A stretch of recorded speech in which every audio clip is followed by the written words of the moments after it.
Hi అండి, welcome back to crazies Rajashree vlogs. Today special వంకాయ చిలకడదుంప పులుసు అండి. చాలా టేస్టీగా వచ్చు, మా పల్లెటూరు స్టైల్లో చేసుకోవచ్చు. ఒక్కసారి రుచి చూస్తే అసలు వదిలిపెట్టరు. లేట్ చేయకుండా ప్రాసెస్ చూద్దాం.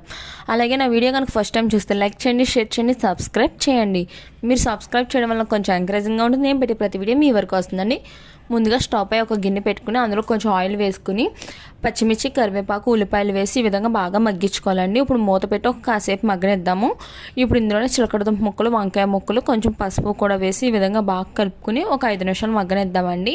ఇప్పుడు బాగా మగ్గాక ఇందులో కొంచెం ధనియాల పౌడరు అండ్ కొంచెం కారం, కొంచెం చింతపండు పులుసు వేసి ఒకసారి బాగా కలుపుకుని మీడియం ఫ్లేమ్లో ఒక 10 నిమిషాలు ఉడకనిద్దామండి. ఇలా ఉడికాక ఇప్పుడు ఇందులో కొంచెం కొత్తిమీర, కొంచెం సాల్ట్, చిన్న బెల్లం ముక్కేసి ఉడకనివ్వండి.